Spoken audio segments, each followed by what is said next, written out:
दोस्तों आज हम बात करने वाले हैं वक्फ बिल को लेकर जो बवाल मचा हुआ है। भारतीय जनता पार्टी को इस मुद्दे पर लोकसभा और राज्यसभा में जीत तो मिल गई, लेकिन क्या ये मामला यहीं खत्म हो गया? नहीं दोस्तों, अभी तो इसे सुप्रीम कोर्ट में चुनौती दी जानी है।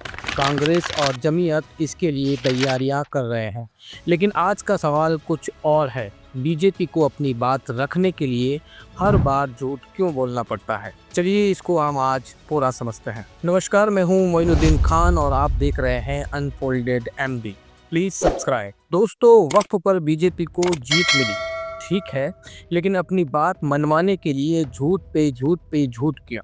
आपकी स्क्रीन पर कुछ चेहरे दिख रहे हैं। योगी आदित्यनाथ, संबित पात्रा, अनुराग ठाकुर, ये वो लोग हैं जिन्होंने संविधान की शपथ ली थी।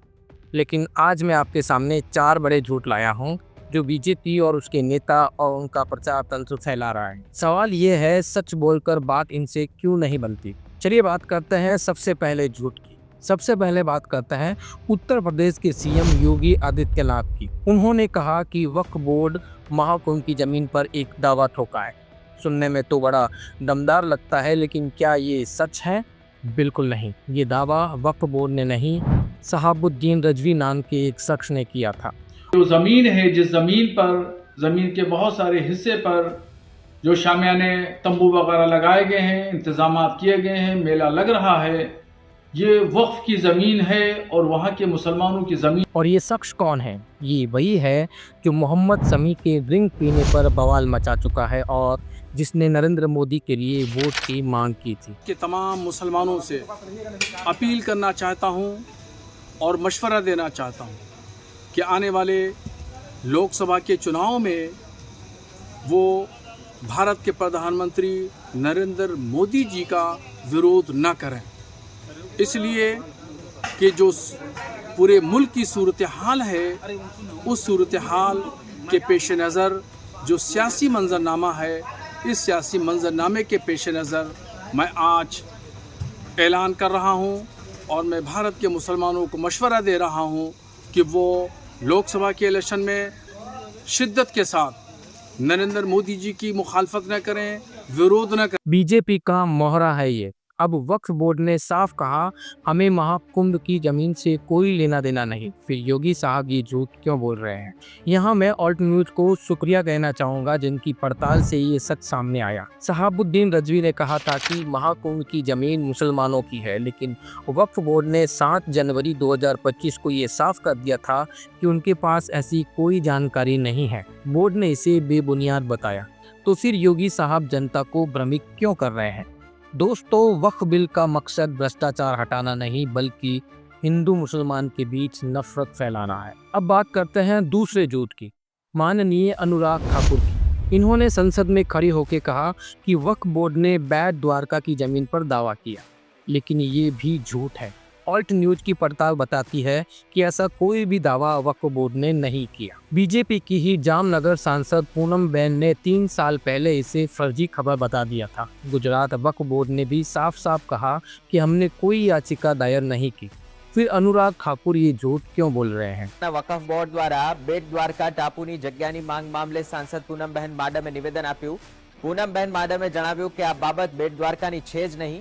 વક્ફ બોર્ડ દ્વારા માંગવામાં આવેલી જગ્યા એ અમરેલીના શિયાળ બેટની છે। સાંસદ પૂનમ માડમે જાતે જ ઉચ્ચ અધિકારીઓ પાસે વિગતો મેળવી ખુલાસો કર્યો। તેમણે કહ્યું કે વક્ફ બોર્ડ દ્વારા જે બેટ દ્વારકાની જગ્યાની કોઈ માંગ નથી कराई। પૂનમબહેને આ મામલે શ્રદ્ધાળુઓને આશ્વાસન આપી કોઈ પણ चिंता न કરવા જણાવ્યું છે। तीसरा झूठ, अब बारी संबित पात्रा साहब की।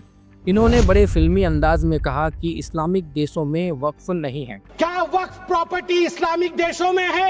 मैं इस्लामिक देशों का नाम पढ़ूंगा जहां वक्फ का वजूद नहीं है। तुर्की में नहीं है, लीबिया में नहीं है, इजिप्ट में नहीं है, सूडान में नहीं है, लेबनान में नहीं है, सीरिया में नहीं है, जॉर्डन में नहीं है, तुनिसिया में नहीं है, इराक में नहीं है, भारतवर्ष में वक्फ बोर्ड है। वक्फ प्रॉपर्टी को कानूनन सुरक्षा, लीगल प्रोटेक्शन दिया गया है। उसके बाद भी हंगामा क्यों है बरपा? उसके बाद भी हंगामा क्यों है बरपा? मैं पूछना चाहता हूं। टर्की, लीबिया, मिस्र, सीरिया, जॉर्डन वगैरह, लेकिन ये सरासर झूठ है। टर्की में वक्फ को नींव कहते हैं, वहाँ इसका पूरा ढांचा है। लीबिया, मिस्र, सीरिया, जॉर्डन, हर जगह वक्फ से जुड़ी सरकारी संस्थाएं हैं। समीर जी, आपको जानकारी नहीं है, शायद आप जानबूझकर झूठ बोल रहे हैं, और ये झूठ इसलिए कि लोग ये सोचे कि भारत में मुसलमानों को ज़्यादा सहूलियत मिल रही है। अब बात असदुद्दीन ओवैसी साहब की करते हैं। वक्फ बिल फाड़ने की उनकी हरकत को लेकर झूठ फैलाया जा रहा है। कोई कह रहा है कि वो रो रहे थे, कोई कह रहा है कि वो बेबस हो गए, लेकिन सच क्या है? जो वीडियो वायरल हुआ है असल में वो 7 महीने पुराना है, और ये भी साफ नहीं है कि वो रो रहे थे या फिर नहीं। फिर भी बीजेपी वाले और कुछ उनके समर्थक इसे लेके ताने मार रहे हैं। क्यों दोस्तों, बिना झूठ के बात नहीं बनती इनसे क्या? दोस्तों, बीजेपी का इतिहास देखिए, शाहीन बाग, किसान आंदोलन, तबलीगी जमात, हर बार झूठ बोला गया है। अब वक्फ बिल पर भी वही खेल चल रहा है। मकसद साफ है, हिंदुओं में मुसलमानों के खिलाफ नफरत और मुसलमानों में डर पैदा करना और झूठ बोलकर नफरत फैलाना। ये गलत है। अब आगे क्या? कांग्रेस और जमीयत इसे सुप्रीम कोर्ट ले जाने वाले हैं।